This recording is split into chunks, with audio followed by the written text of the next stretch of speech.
Hello, everyone. This is the most magnificent bird, Beak, speaking to you today. And in today's video, I'm back at it with some more rating with me, Beak. And not only am I going to be rating in today's video, but I'm also going to be going over my spoiler review of The Walking Dead, The Ones Who Live, Season 1, Episode 4, Who We. Yes, I know I'm a week behind, but I've already mentioned that. And yes, I have seen Season 5, and that'll be an interesting discussion for next week. But I'm here to talk about Episode 4. And before we get started, I hope all of you are doing good and staying safe out there. I'm doing good, and I'm staying safe for the most part, so let's not waste any more time. I'll give about a minute or two before I actually get into the spoiler. So, here we go. Let's get started, shall we?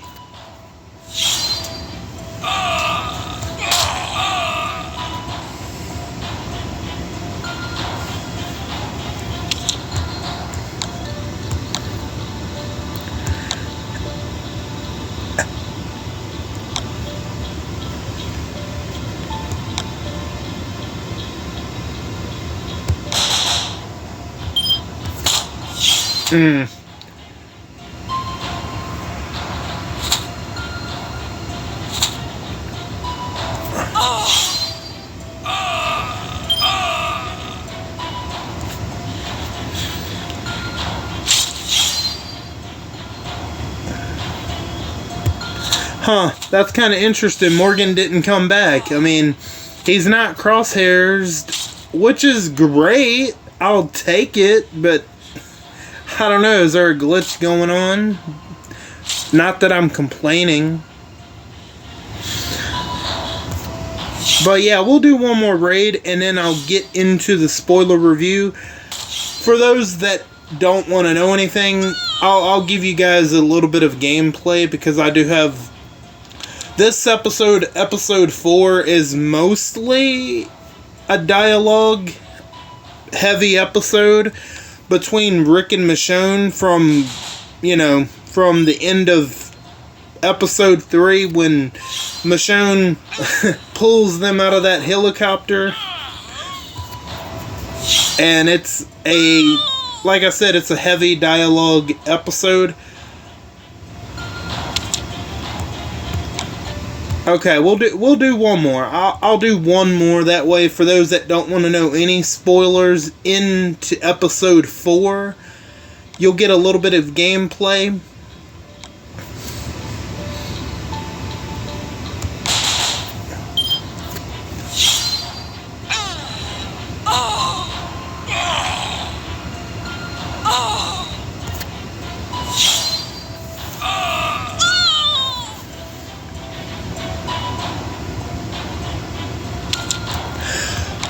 Alright, I'm getting ready to get into my spoiler review, so if you don't want to know absolutely anything, and if you're not caught up, I would recommend going ahead and either muting the video or clicking off the video entirely. And if you want to stay and hear my thoughts and hear my review, you're more than welcome to do so, whether if you're caught up or if you just simply don't care about spoilers, you are free to stay. So, here we go. In 3, 2, 1, here is my spoiler review of The Walking Dead, The Ones Who Live, Season 1, Episode 4, Who We. The episode starts back at the helicopter where Michonne is looking at Rick, and that's when she gets ready to open the door to push push, her and him out of the helicopter. She pulls him out of the helicopter, and you got an interesting, weird music choice that's, for a moment this tense. I wouldn't have picked the music choice, but it's only during that one part, so it's no big deal. So they end up landing in water below, and they end up finding these nice apartment buildings. Like, they're like really nice, but they're pretty big for apartments. I don't know, I guess they're just like normal sized apartments in this apartment building, or maybe they found the top floor. But anyway, they find this nice apartment, and Michonne is looking at Rick, and Rick is looking at Michonne, and she says that, we needed a timeout, and he's pretty much like, are you actually insane that you, like, what the hell was that? You pulled us out of a GD helicopter. And they have words, and as they're looking around, Michonne finds a closet with these clothes, and she changes her clothes, and that's when Rick notices the X scar on Michonne's back, the same X scar that Daryl got, that both of them, that Michonne and Daryl got back in season 9. So, he sees that, and then she turns around noticing that he's staring, which she does later reveal how she got that scar exactly. And then after she gets a change of clothes, she's looking at these books, and she notices one book in particular, Ramona the Pest, and I was wondering if that was a legit book. And it turns out that Ramona the Pest is a legit book. So Michonne notices Ramona the Pest, and she's like, this was one of my faves growing up. Listening to her own rhythm, free-spirited, just like Judith. Let me finish this raid first, then I'll continue. Okay. Free-spirited, just like Judith. I loved her so much. I thought I was meant to be a writer for a while there. Judith's gonna love this. Judith's gonna love this. I thought I was a computer scientist myself too. Then art history, then creative writing. Again. Then I dropped out. You've become a bit of okay. She's looking at Rick when she says this. You've become a bit of a creative writer these days. That note in the getaway boat, poetry. Oh, here. As she's saying this, she's looking for a notepad, a piece of paper, and a pen. She says, oh, here, why don't you give another masterpiece for your own children? Because I'm not going to be the one to tell them that I found their father, and he sent me away and chose not to come home to them. And then Rick says, children? You said children. Michonne says, his name is Rick. We call him RJ. I was pregnant when the bridge happened. He's almost 8. So there you go. Michonne tells Rick that he has a son by Michonne, which is, that's something they didn't really have a chance to talk about beforehand. So this is the perfect opportunity. And, she pretty much says after that, I don't know why the hell you said that what we had was broken. And he was saying that he's beginning to explain a little bit more about, he says that why I said all that. He's pretty much telling her that I'm not really meaning all of that. That, he's beginning to tell her that, look, Jadis, I can't leave because if I do, that the CRM, they're gonna come and destroy Alexandria pretty much.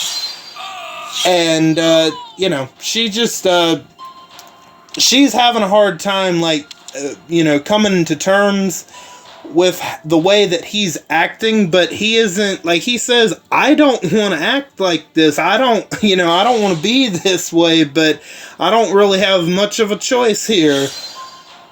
And Michonne asks Rick, have you ever stopped loving me? He says, I have never stopped loving you. I have tried. I have tried so hard to get back to you and everyone that I love. I mean, obviously, he was so desperate in the first episode, he chopped his left hand off. I think in the comics, it was his right hand, but, he chose to do it himself in the spin-off. The comics, he didn't really have much of a choice. So yeah, Rick says that, no, I've never stopped loving you. And yeah, Rick tells Michonne that pretty much if Jadis dies, then the CRM is going to know about Alexandria and they're gonna come and destroy it. I probably jumped a little ahead there, but that's why he's acting like that. And, he's telling her that. And then, let's see, okay, so after they're talking about RJ, Judith, Jadis, the CRM, all that good stuff, there's an apartment building across from the one they're staying in currently. It was a good thing that Michonne actually pulled them out of the helicopter, otherwise they would have both died, because that very same helicopter, I guess, it seemed like it was struck by lightning, because it was thundering and lightning during that whole ordeal, which I don't know why they would think it's a good idea to fly helicopters during thunder and lightning storms if they don't have to, but whatever. The point is, yeah, the helicopter crashed into the building across from them, so that was actually a smart thing that Michonne did, even though, like, she was just like, she can see that the CRM has Rick held there at the CRM as a prisoner, and she's like telling him, Michonne is telling Rick that, you're being held here against your will for years. You're practically a prisoner here, and when the doors are open and you have the chance, you leave. And then, this is, so Michonne tries to get Rick to go ahead and leave now because they see that the helicopter's crashed. So Michonne is going to she's thinking that the CRM is going to think that the both of them are dead. But even despite that, Rick is like, no, I'm not going home. I feel like I can change the CRM. And then Michonne, she's had it at this point, and she's like, even though I've risked my neck on the line here to come after you, to come find you, but you know what? If that's your wish, if you want me to leave, I will leave. I will give you what you want. Adios. I'm out. And she packs her shit, and she actually walks out the door, and she stops. She goes a little bit out into the hall. Then she looks back to see if Rick is going to open the door. And he doesn't at first, but then she keeps on walking and she's gonna leave, and then Rick, he eventually opens the door to run after her, because you can absolutely see the pain in his eyes. He doesn't want to do this. He doesn't want to be a part of the CRM, but if he just up and abandons and goes back to Alexandria, you know, Jadis is gonna spill the beans, and there you go. The CRM, they're gonna be like Phantos, and they're going to exterminate Alexandria. Except I would argue that they're probably a little bit worse than Phantos in this situation. As to Phantos, he would spare half the population. The CRM would kill everybody if need be. They wouldn't leave any survivors. So there you go. And as Rick, as he leaves the apartment, here comes another helicopter. He just got out of the line of sight just in time, because here comes another helicopter.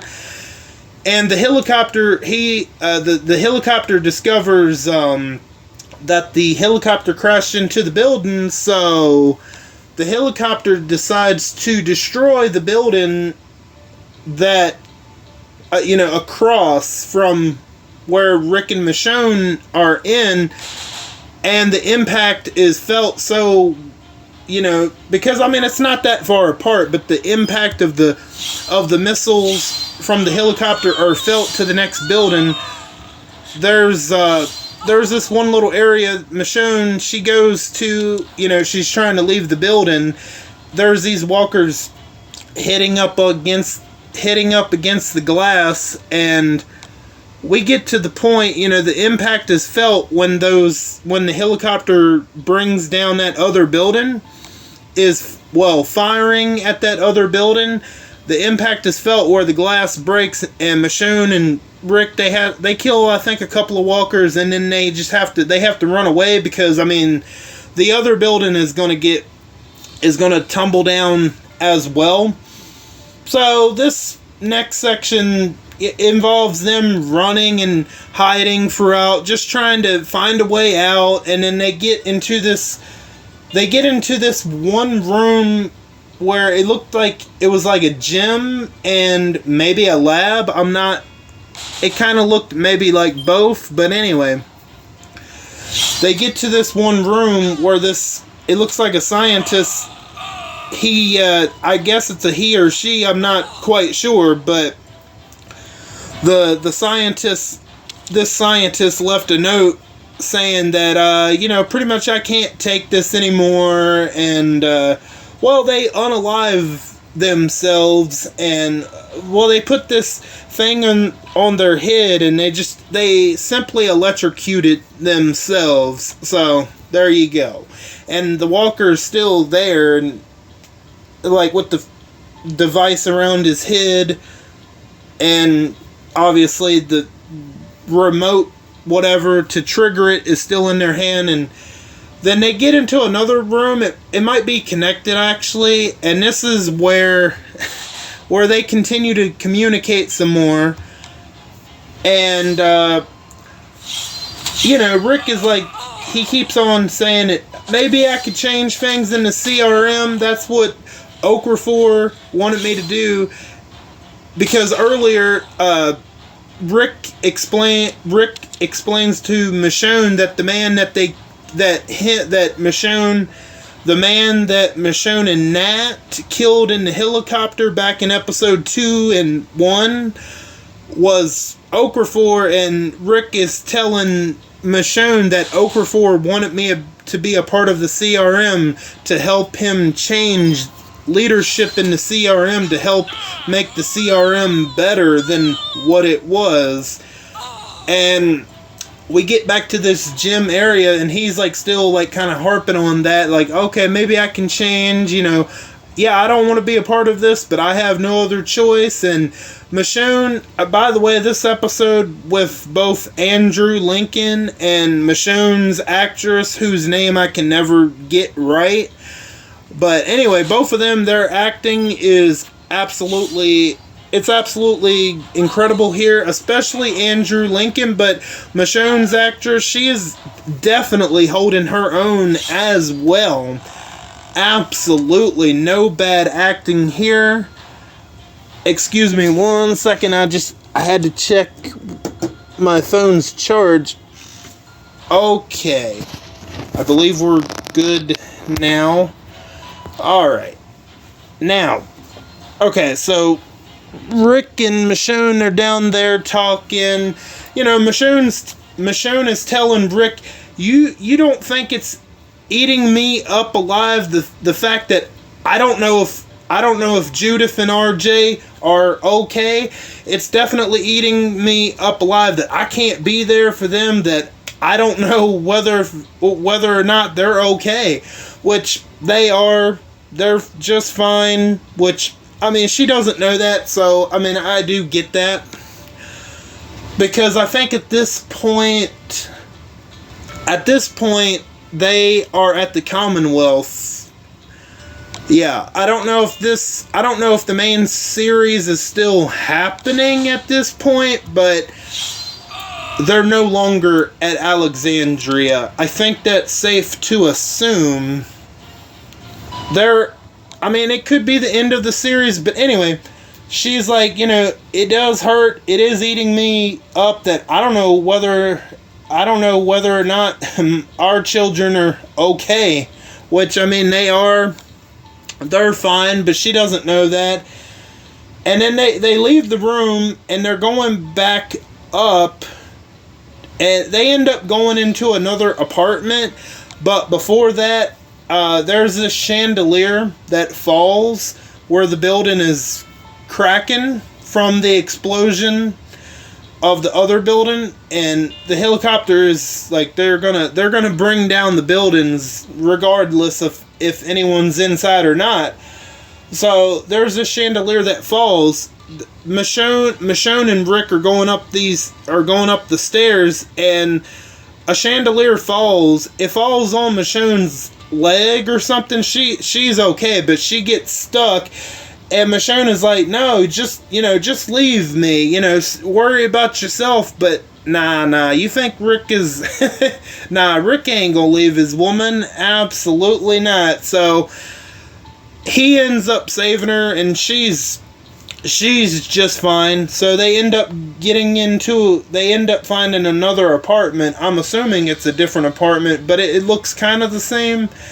I think it is a different apartment, because this one apartment has this self-cleaning vacuum cleaner, like those little small vacuum cleaners that are set on a timer and they move themselves. But, we'll get into that. I mean, there's nothing to it. It just kind of, it surprises Rick. He's like, what the like, what is that? Like, and then she, tells him it's just a vacuum cleaner that's set on a timer, so. But anyway, they get into this apartment, and after the near-death experience that they had, but not really, but they end up having, how can I say this without getting in too much trouble? They end up having relations, but if you've seen the episode, no need to really go into it. You don't really see anything. It's just a close-up of their faces, and I mean, it's no big deal. But anyway, they get done having relations, and okay, there's this one thing I did forget to mention last week, and I did put it in the comments of the last Rating With Me video. The place that sculpted those phones with Michonne and Judith, in last week's episode, Michonne actually ends up finding the place, and the artist that did the drawings on the phone because he does phones, TVs, anything that is electronics, and like, anyway, he does the drawings. This guy, he does the drawings, and he explains to Michonne that he wanted me to do a drawing of this boy, but I could never get it quite right. He's referring to Carl. And why I bring that up now is, well, it's kind of important.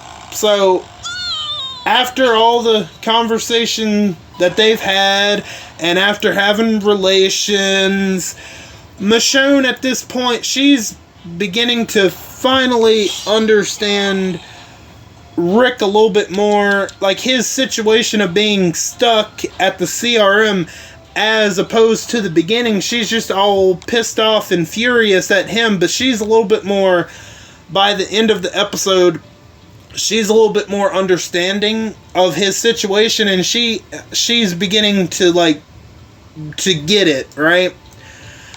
So the building is crumbling, and Rick's like, come on, we gotta go. And Michonne is like, no, we're not gonna leave until we actually come up with a plan. And she gets Rick to sit back down on the bed, and she says, what did they do to you?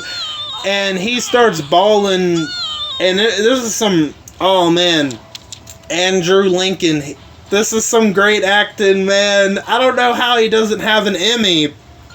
That's still a crime to humanity. But anyway, he's bawling, and he explains that they took Carl from me. And what that means is, when he was being there, when he was first held there, at the CRM, before, he was trying to get back home and all that stuff. When he would dream, Carl would be there in his dreams every time. And then he explains that Carl would just, he would disappear.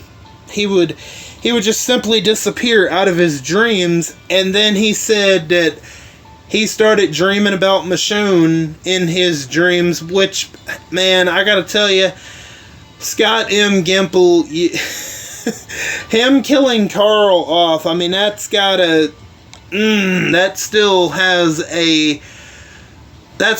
an impact, because, I mean, he effectively killed the most important character off. He effectively killed the future off. Now, is Chandler Riggs the greatest actor in the world? No, he's not.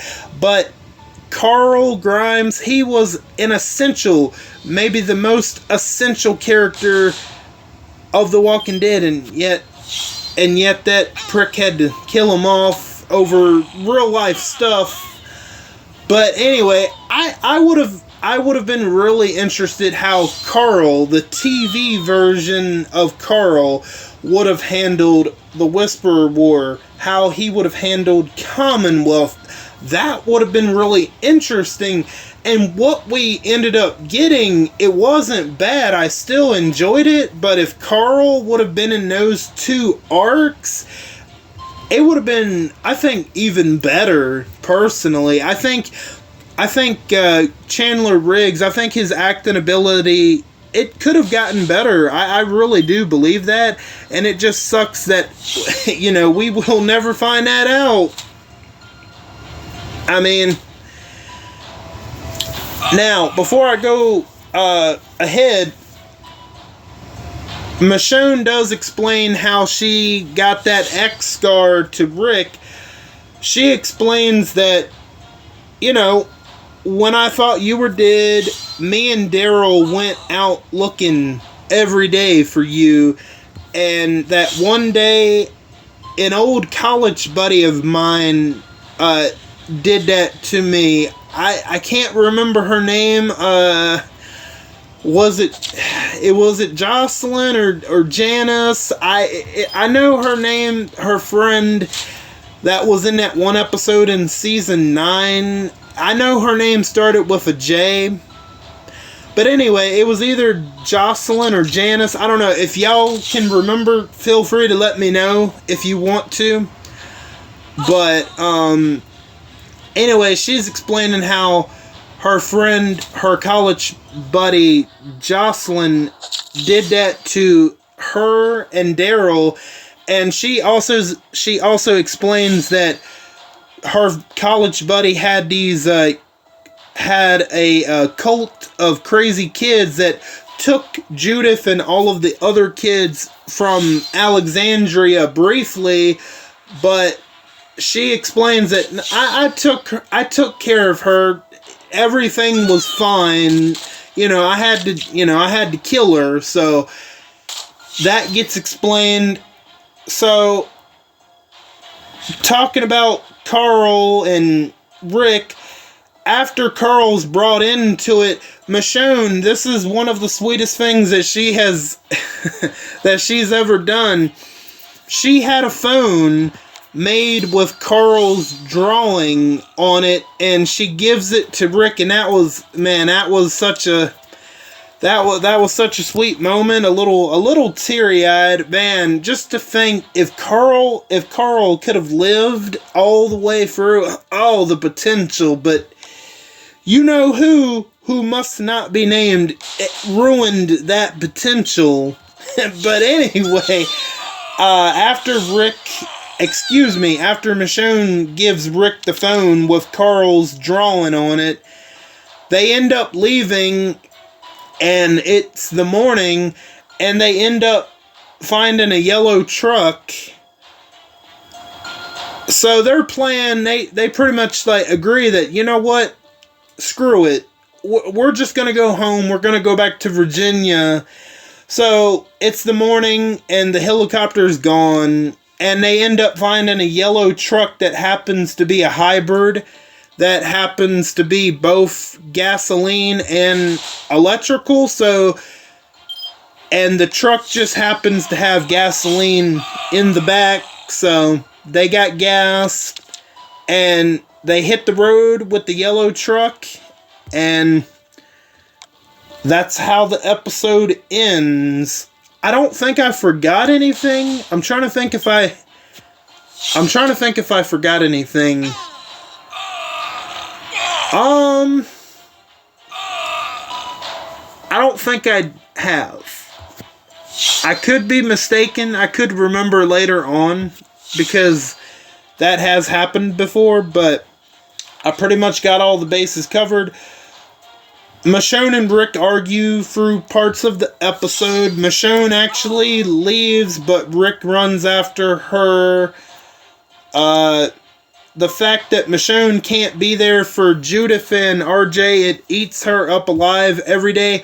Oh, there is one little thing that I just remembered. Now, remember when in episode 2, when the CRM hits Michonne, Nat, and the couple?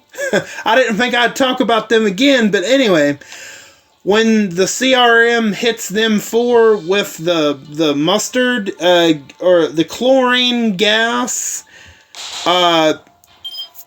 how long that Michonne and Nat had to recover, she reveals that the CRM took basically a year of her life.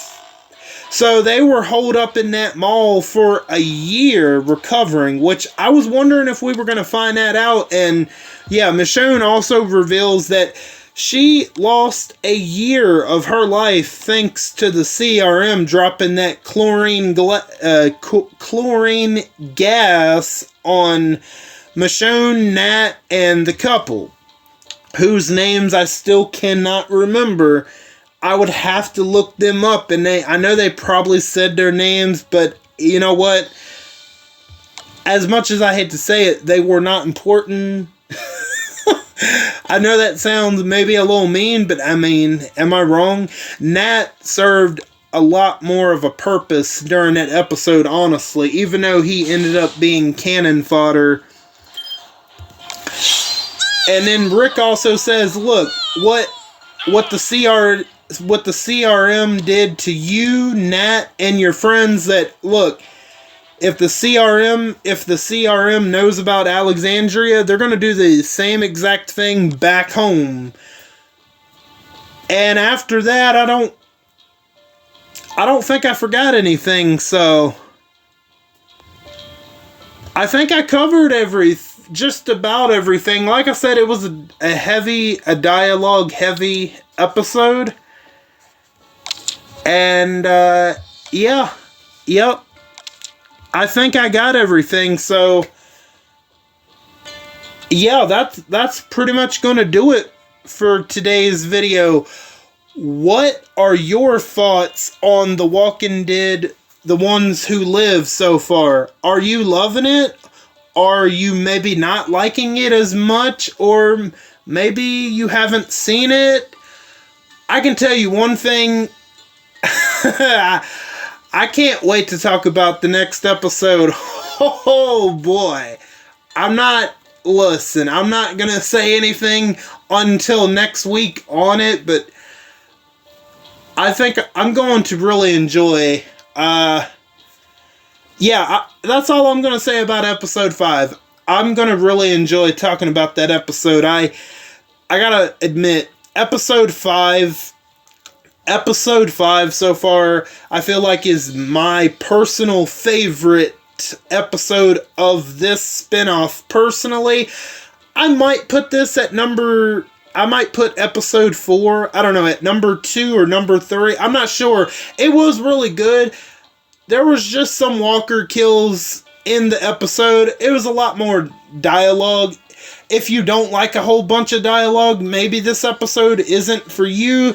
But these two actors going at it, it was really well done. I honestly, it really was. And yeah, I can't wait to talk about episode 5. That's all I'm going to say about it. And if you have any thoughts on The Ones Who Live, Rick, Michonne, or any other Walking Dead characters, feel free to let me know down in the comments. I want to thank each and every one of you for stopping by and for your continued support. Or if you're new, welcome in for the first time. All of you are very awesome, and I thank you again. And don't forget to hit the bell and switch on all notifications so you know the second I upload to YouTube. I am Buck Beak, and I'm gonna go fly away back to my nest. Until next time, bye guys.